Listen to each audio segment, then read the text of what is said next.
Hello and welcome to the financial alpha. इस video में हम बात करने वाले हैं जो मैंने ट्रेड प्लेस किया उसके लॉजिक के बारे में। एंड लॉजिक जान के आपका दिमाग थोड़ा सा उड़ जाएगा because it was very simple, बहुत ही ज्यादा सिंपल था। And this trade was successful. Let's analyse this. Okay, so जो ट्रेड था that was in Nifty 50 because Bank Nifty में शुरू में उतना मोमेंटम देखा नहीं। तो हमने कल कल मैंने एक शॉर्ट्स पोस्ट करा था जहां पे हमने बोला था कि this reason was not for the trade. यहां पे मार्केट चॉपी हो सकता है, लेकिन हुआ ये कि जो फर्स्ट कैंडल था वही इस लेवल को ब्रेक कर दिया। जो पहला 15 मिनट का कैंडल था, it was a very strong bearish candle and वो यहां पे ब्रेक हो गया। तो यहां पे हमारा सेटअप कंप्लीट बन गया कि okay this is breaking, it's a very important level and यहां पे हमको एंटर कर जाना है। And this was the entry point which was a very good entry. अब मैंने मतलब अराउंड 125 और 130 रुपीज के आसपास यहाँ पे मैं इंटर हो गया था उस प्रीमियम पे।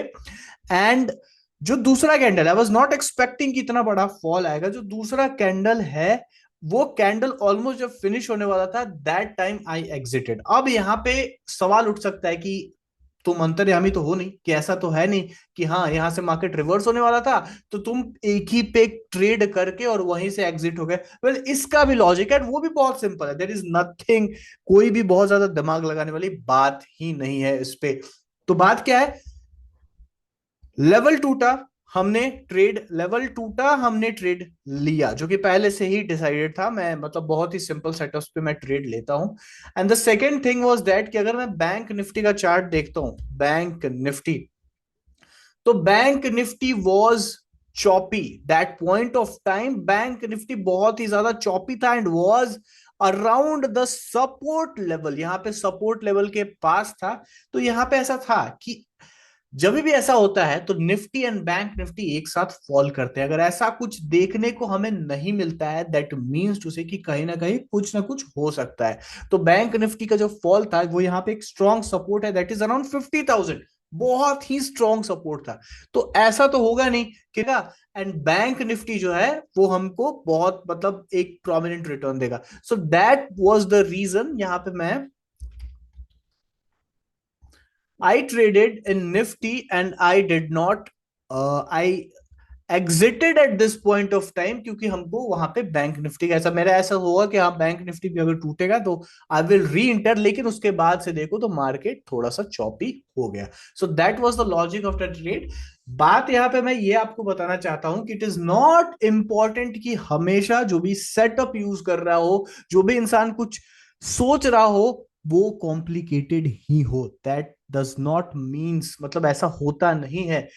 It could be very simple thing जो कि यहाँ पे हुआ। मेरे को इतना बड़ा फॉल दिख नहीं रहा था, बस थिंकिंग अराउंड, बट यही गिरा। तो मैं 130 के आसपास मेरा एवरेज प्राइस था एंड जो एग्जिट किया वो 162 से लेके 170 तक का मेरा कैप्चरिंग था।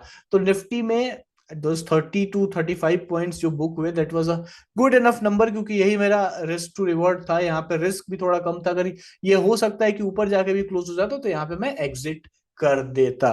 तो दैट इज नॉट इंपॉर्टेंट कि आप बहुत ही ज्यादा कॉम्प्लिकेटेड रहो। इसके पहले भी अगर हम देखते हैं तो इस मूव को, जो कि हालांकि ये मूव मेरे सेटअप का हिस्सा नहीं है, बट अगर इस मूव को कोई कैप्चर करना चाहे तो यहाँ से रिजेक्शन हुआ, यहाँ पे एक कैंडल बना, इस कैंडल पे इंटर होके यहाँ से एग्जिट कर सकते हैं। तो it does not have to be very complicated. बहुत ही सिंपल चीज भी एक अच्छा खासा प्रॉफिट दे जाता है। कल का जो एनालिसिस है कि किस तरीके से कौन कौन से लेवल पे आपको ध्यान देना है, that was already uploaded in short format, क्योंकि लोग बहुत ज्यादा देखना पसंद नहीं करते लंबे फॉर्मेट को। यहाँ पे मेरे को ट्रेड को बताना था, that's why I made a long video. I hope कि वीडियो आपको पसंद आया हो। चलते हैं, फिर मिलेंगे, बाय बाय।